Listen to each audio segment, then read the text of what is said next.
Hi, and welcome to the Trustcast Show, and we're happy to have with us Michael McCready. Uh, Welcome to the show, Michael. Thank you for having me. So today's guest built a 180-person personal injury firm spanning seven Midwestern states and now runs it entirely from Puerto Rico using AI tools his peers are only just learning about. Michael, you're a father of six. You've been to four FIFA World Cups. You're a level three wine educator. And somewhere in there, you also got named to Washington University's Law School AI Board of Advisors.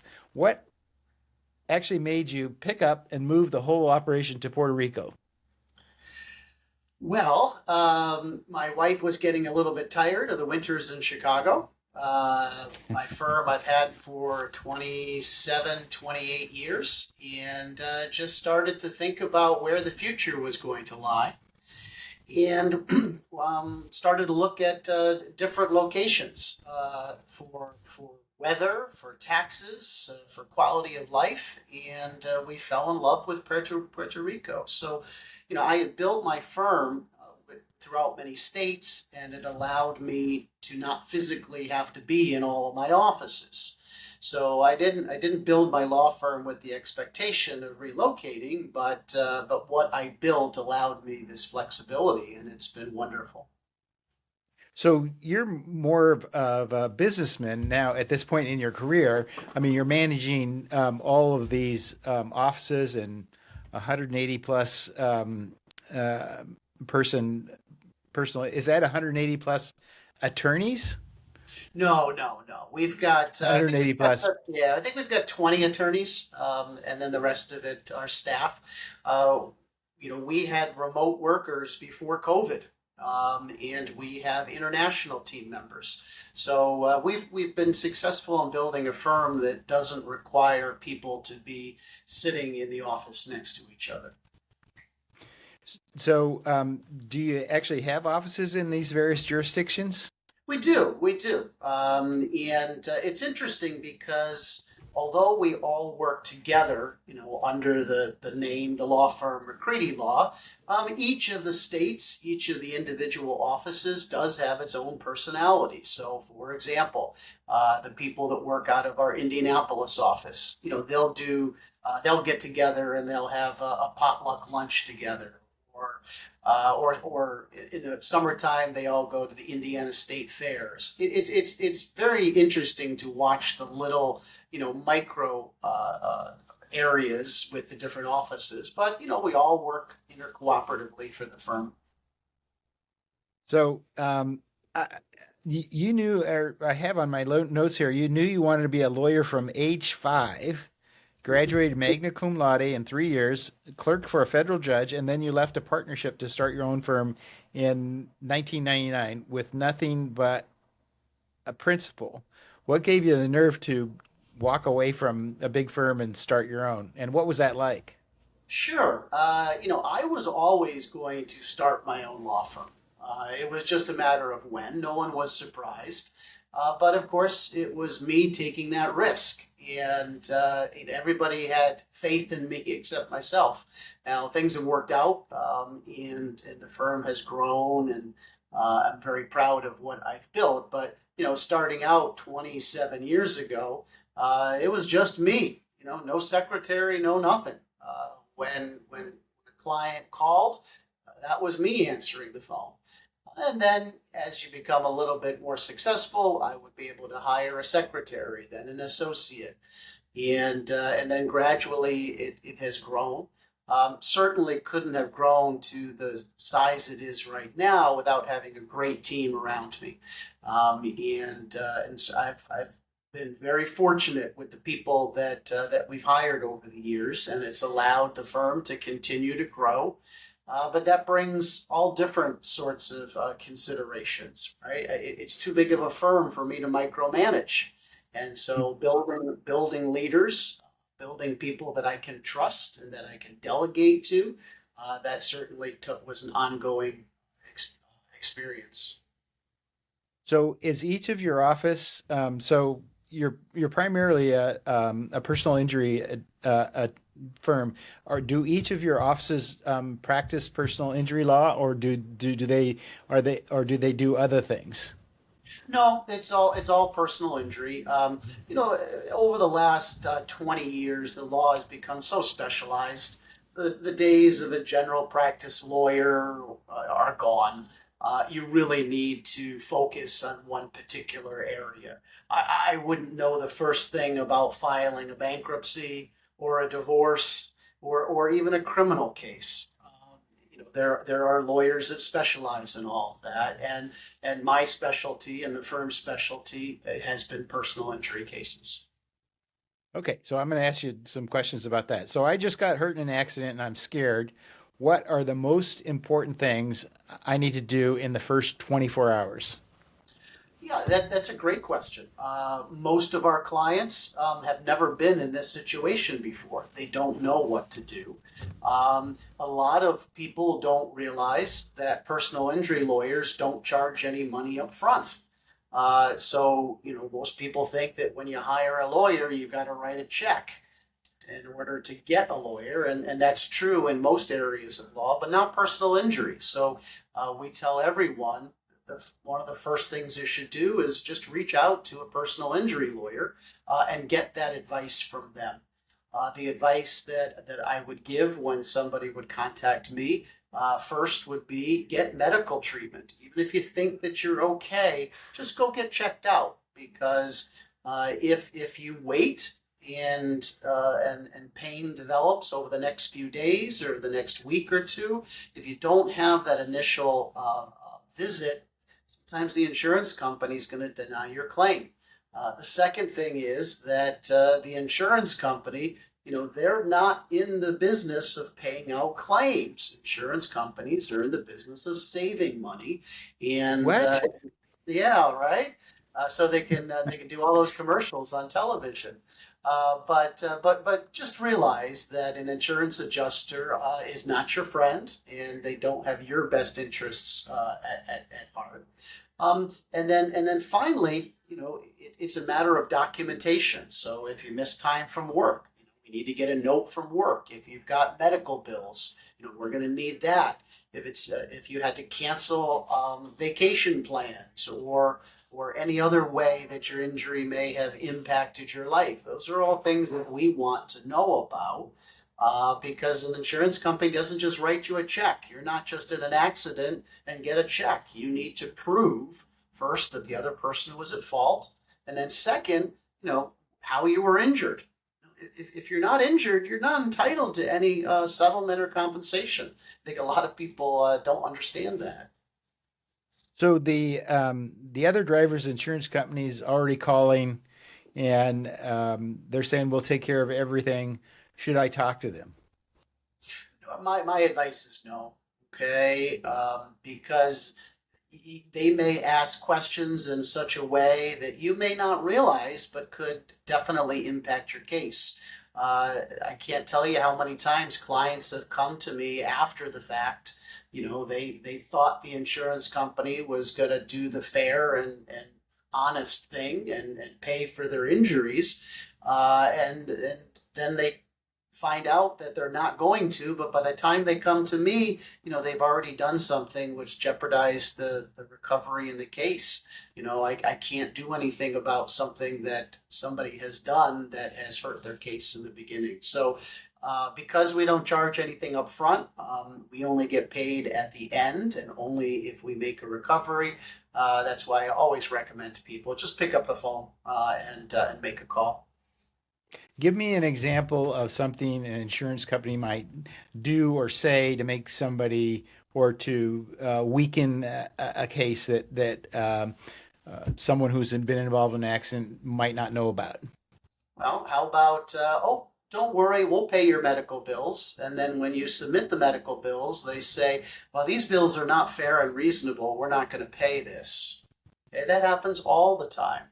Or we'll pay you because of the time you missed from work. And whatever documentation that you give them, well, that's not sufficient. We're not going to go ahead and pay that. Or why don't you give me a statement about how the accident happened? And you may answer completely honestly, but they may ask questions in such a way that puts the blame back on you, or perhaps puts some of the fault on you. So all of these things, you can't take anything an insurance adjuster says at face value. Because if insurance companies dealt with people fairly and honestly, I would be out of a job. um, so how do I know if my case is even worth pursuing, or if I should just take whatever the insurance company has offered me? Now, I mean, most people, are not seriously injured when they get in an accident. Maybe some bumps and bruises and some, short-term pain, and most of the time it resolves. It generally will resolve faster with physical therapy. And if you're the type of person that says, "Oh, I'm just going to tough it out and hopefully I get better," that could be a problem, because without consistent medical treatment, the insurance company and ultimately a jury might not attribute your complaints to the accident. So it just depends. It's not something anybody ever plans for, but when it does happen, you really do need to at least take the precautions, because sometimes injuries don't manifest themselves right away. Right? You may fall and hurt your knee, and it may take weeks or months before the pain gets so bad.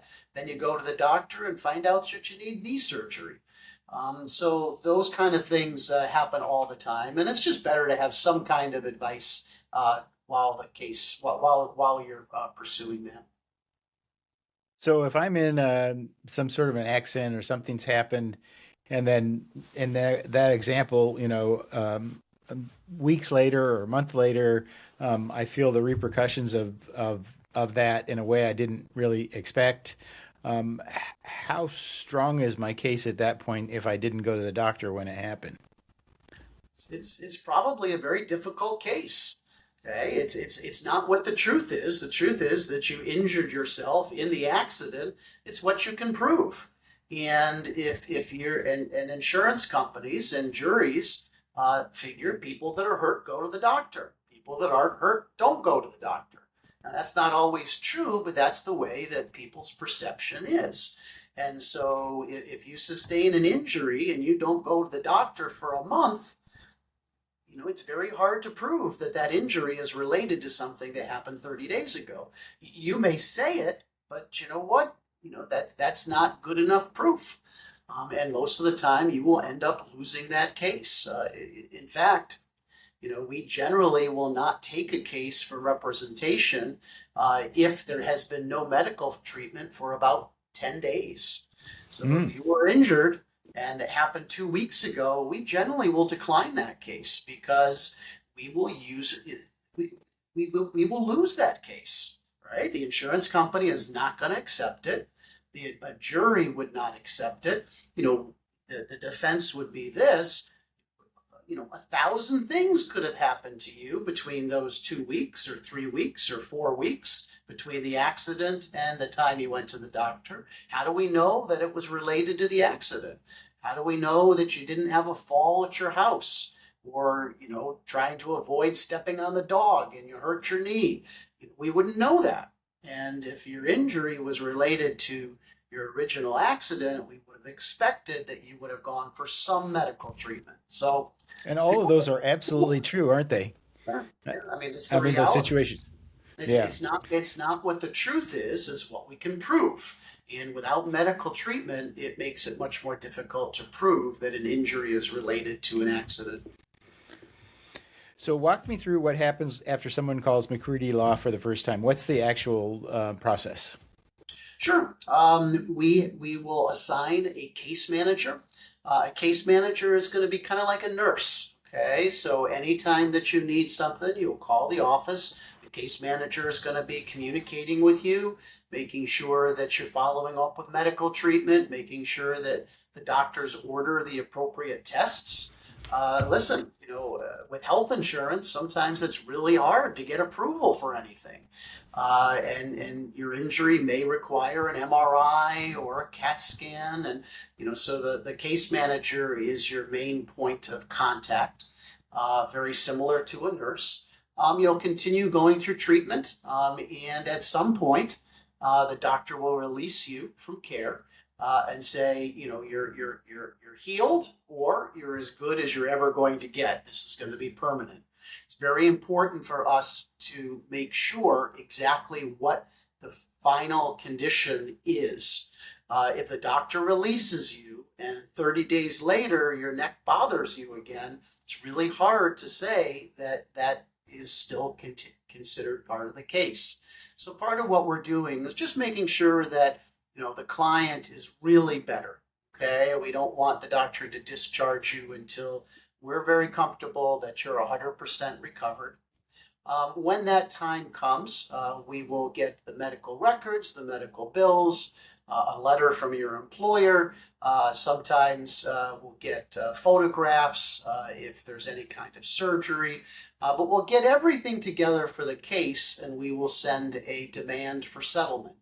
And the demand will say, this office represents you for a claim for damages, what your injuries are, what you went through, how it affected your life, and we will demand a sum of money from the insurance company to settle the case, to compensate you for what you've lost. Now, the insurance company will evaluate it, and they'll come back with an offer.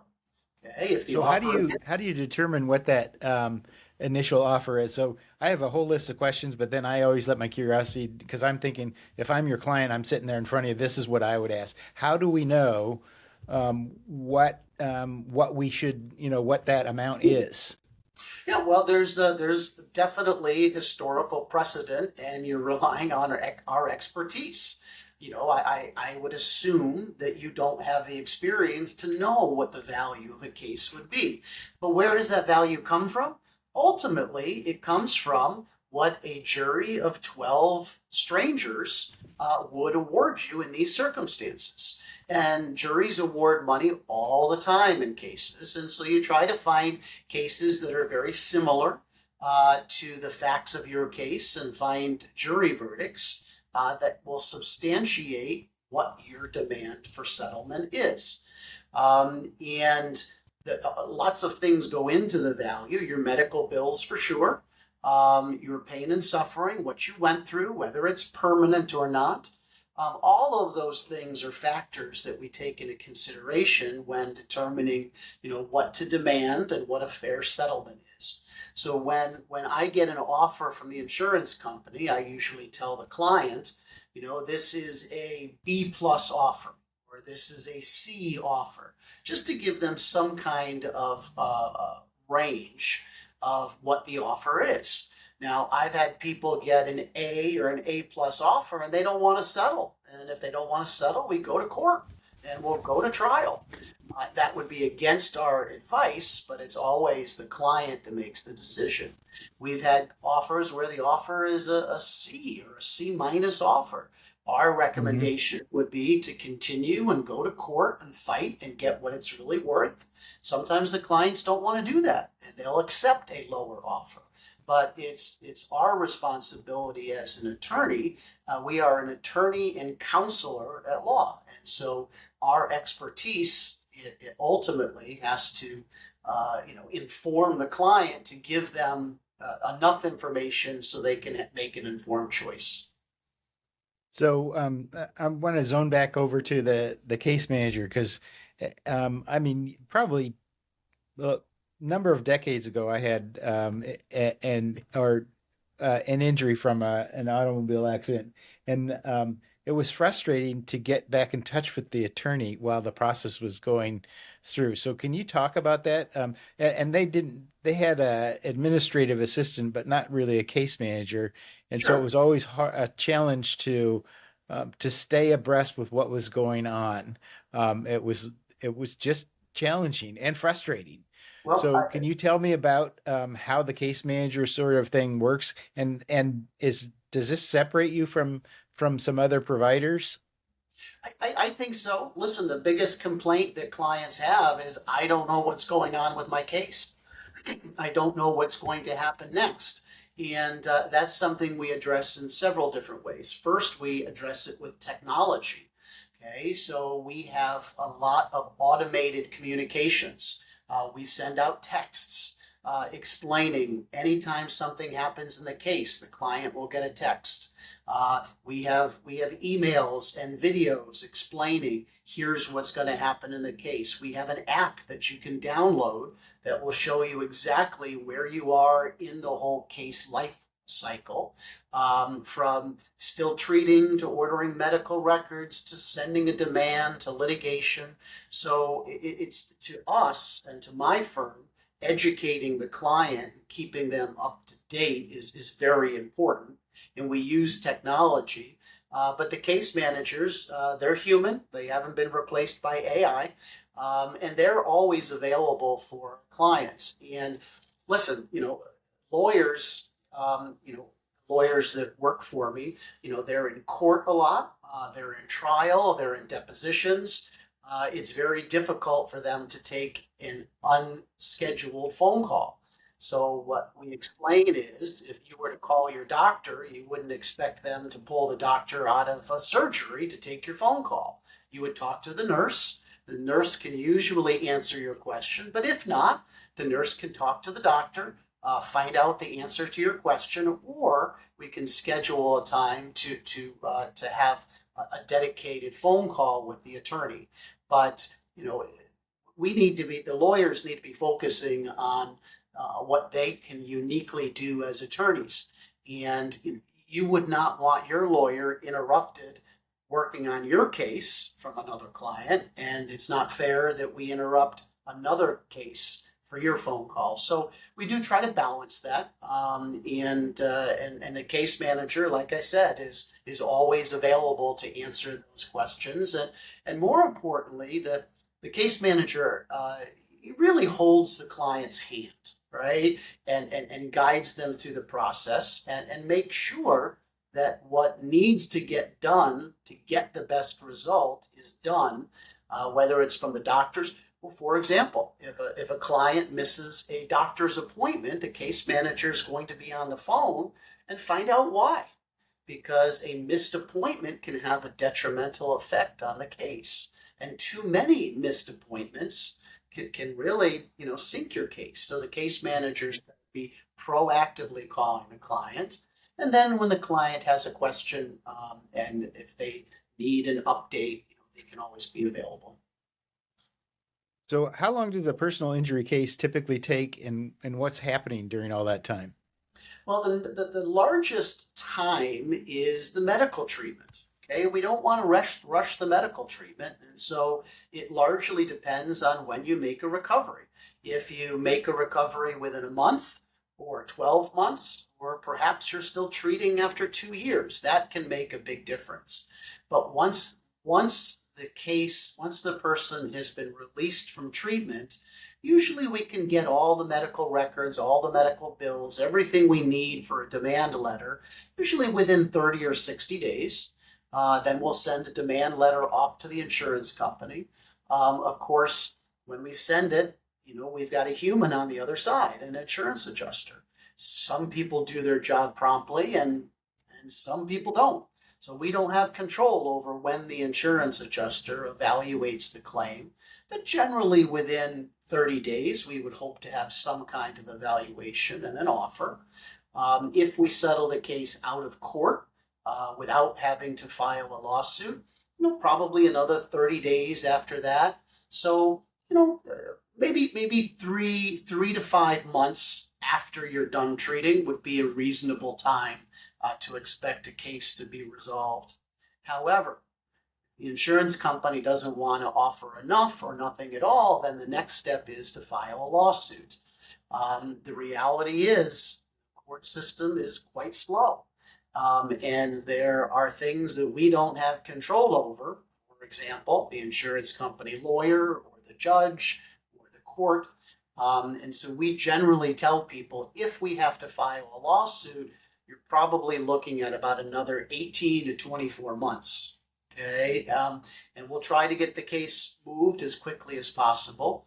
I don't get paid until the case is over, and I want to get paid. So there's no incentive for us to drag the case out.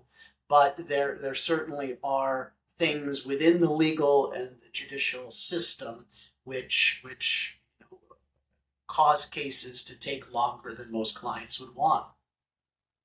So, you've recovered over $500 million. This is what I have in my research for clients. What's a case that still sticks with you? And is that figure accurate? Yeah, I mean, listen, not very, very, very few people get millions of dollars in a case. For somebody to get $1 million, people don't understand this. Is that to get $1 million in a case, it usually means an extremely serious injury, usually life changing and permanent. Hmm. You may hear an outlier out there that somebody got a large recovery and you may not feel that that person deserved it. Of course, that's out there. But there are millions of cases that are resolved every year, and the size of the recovery is in direct proportion to the amount of the injuries. From that perspective, I 500 million is over almost 30 years in practice and tens of thousands of clients. That's not getting millions of dollars for every single client. Now, we have Right. had our share of clients that have been very, very seriously injured, but that number is more reflective of doing a good job for a lot of people.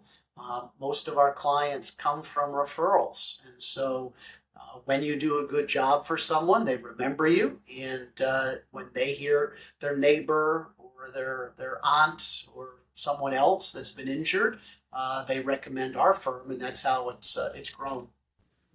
So, is there a case that sticks with you through all those years, or several cases that you can? People always like to hear stories about Yeah, that yeah. can relate with Um, that.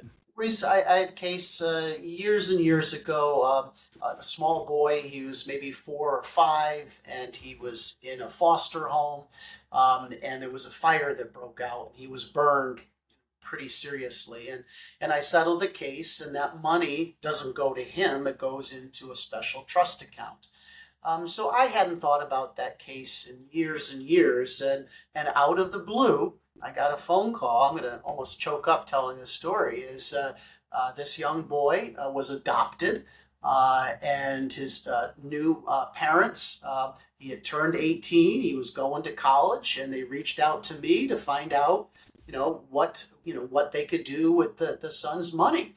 And it was just a wonderful story to hear that somebody who didn't start out with a leg up in life and had something very serious happen to them, that something good happened. So Hmm. things like that make me feel good. Um, anytime you can make a difference in someone's life. um, I never have client.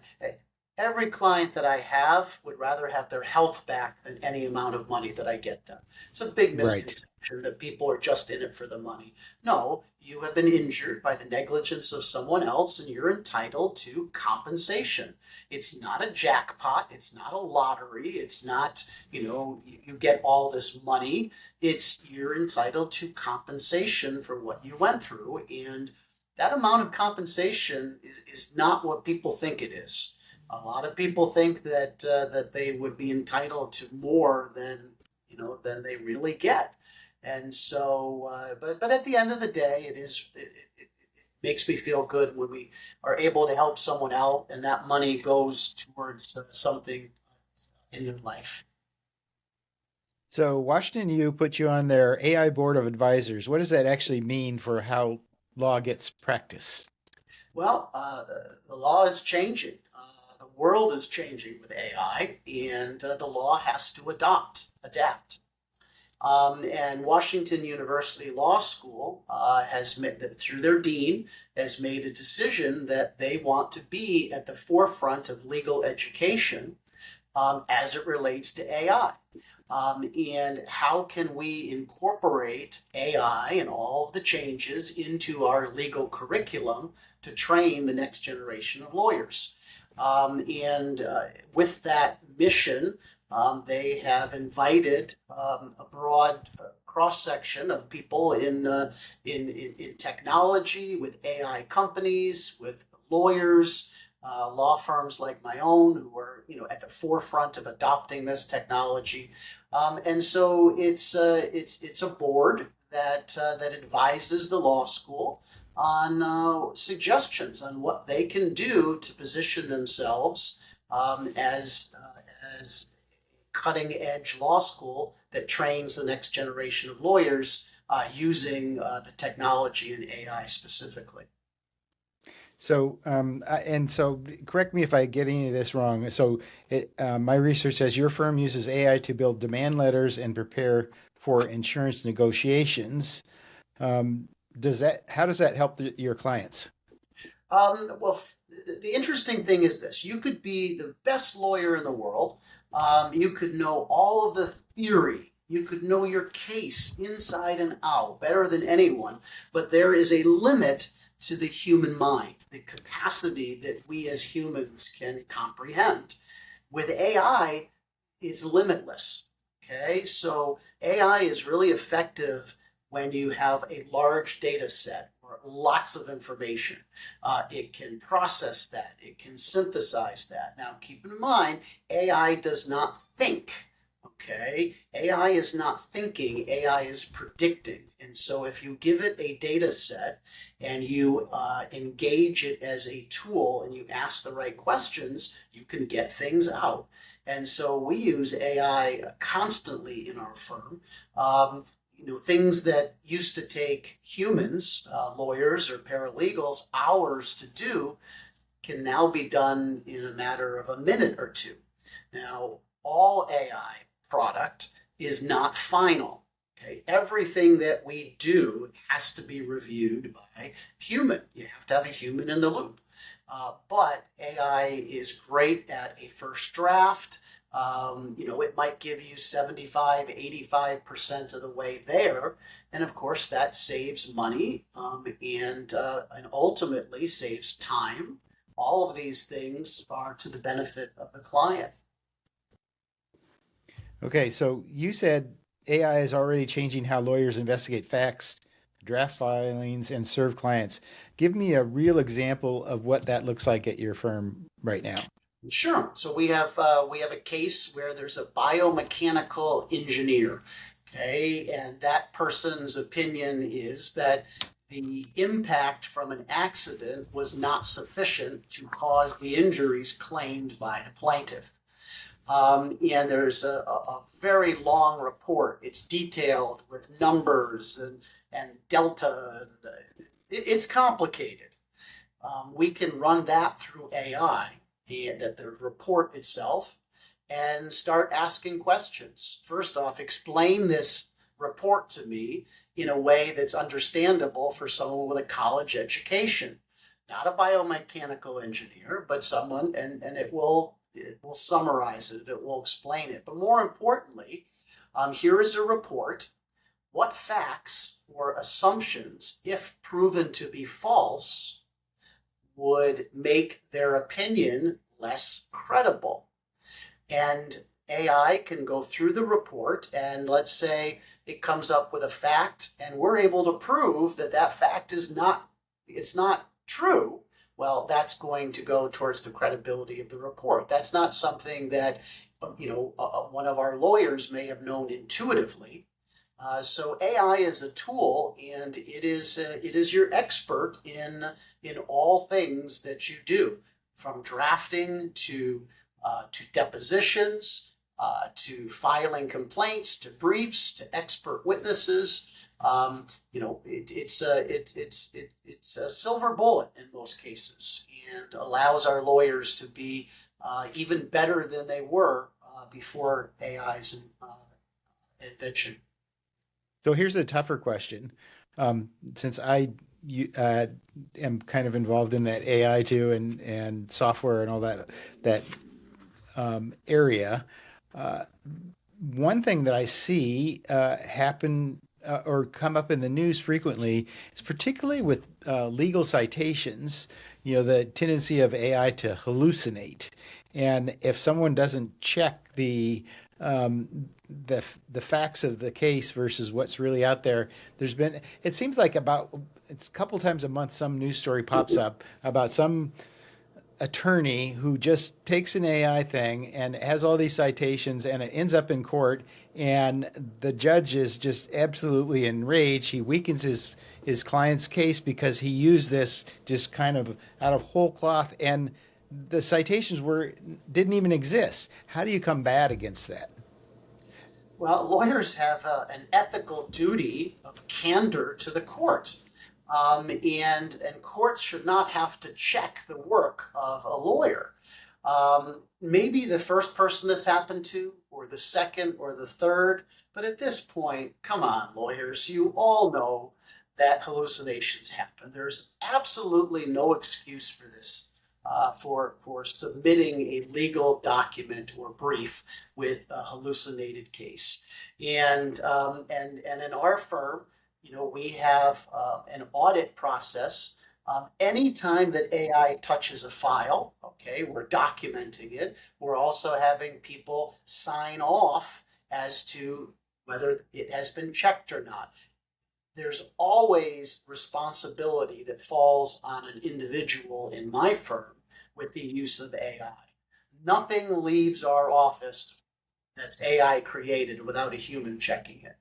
And I think that's non-negotiable. So, AI is fantastic, but it is not perfect. It makes mistakes. And this is the interesting part. You hear about hallucinations, but I don't think a lot of people understand where they actually come from. So I mentioned earlier that AI doesn't think, AI predicts. And if it has enough information, it can make very good predictions.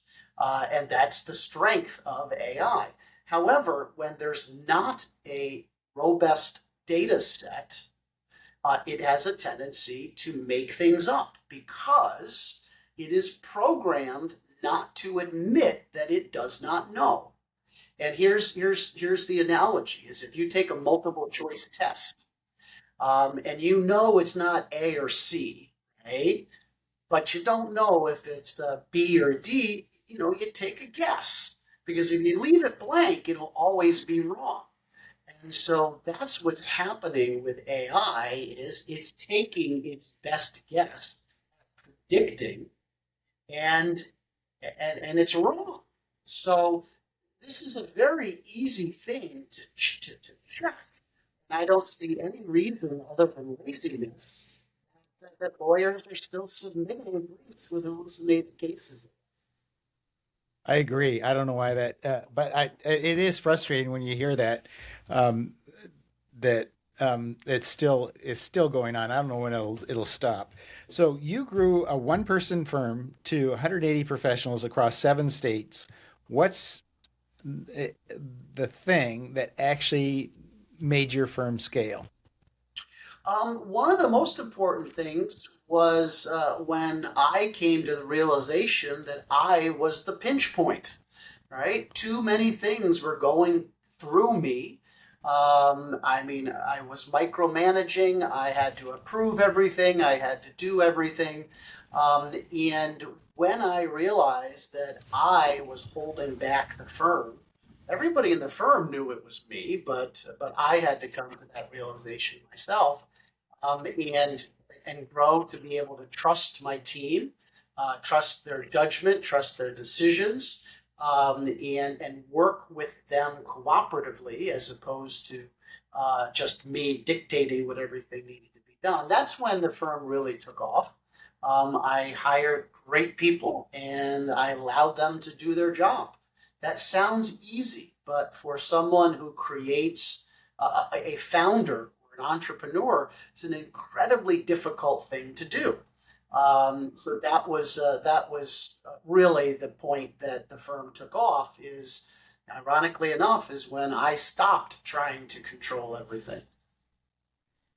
If you're looking for the bottleneck and you can't point it, figure it out, I say it's probably you. That's right. That's right. So you've built a four-tier attorney development system with mentorship bonuses and a clear promotion path. Why does that matter to clients? Well, I want to make sure that I have the best lawyers that we can get. And my clients, of course, want to have the best lawyers. But the reason why I created this attorney tier system is I invest a lot of time and money in training and mentoring my attorneys. And frankly, I don't want to lose them. And most lawyers who start a law firm don't take the time to explain to younger attorneys what their career will look like at the firm. And that's what the impetus of creating this tier system was. If you are fresh out of law school, you're a tier one attorney. Here are the things that are expected for you to accomplish to move to tier two. These are the type of cases that you're going to handle. This is the amount of money that you can make. And more importantly, this is what you can expect from the firm. This is what the firm is going to do to support you and your career. And by the time you go and become a tier four attorney, this firm will be your own. It will be your home. And these are the cases that you work on as a tier four attorney. And this is the amount of money that you can make. These are the things that the law firm expects. We expect all of our attorneys to give back to the community, to serve on not-for-profit boards. We expect them to be active in teaching and mentoring, not just within our firm, but to other younger attorneys. We expect them to work on developing business and making clients and making relationships. All of these things we require as a firm in exchange for what the firm is going to provide for them. So we're very transparent. It's not a matter of, don't just trust me, work here for a couple more years and I'll take care of you. We are very, very transparent with all of our attorneys. And that gives them the confidence to continue with to stay with the firm and not decide to go somewhere else because they feel the grass may be greener. That's always an issue. You invest, a lot into training someone and then they head off on their own. So you're trying to circumvent that process, and my hat's off to you on that. So where can people find you, learn more about if they have a personal injury situation? What's the best way to get in touch? Well, if my SEO company is doing the right thing and you Google McCready, I better come up as number one. But my law firm is McCreadyLaw.com. I'm also very active on LinkedIn, and we've got a pretty robust social media presence. So I'm out there on the internet, and for anybody that wants to reach out, I always encourage people if they have a question, whether it's related to a particular case or even if it's career advice. Hey, I'm thinking about going to law school. Or I'm a recently graduated attorney. Or I'm interested in AI in the law. I always encourage people to reach out. I try to be very giving with my time. Thank you, Michael. I really appreciate it.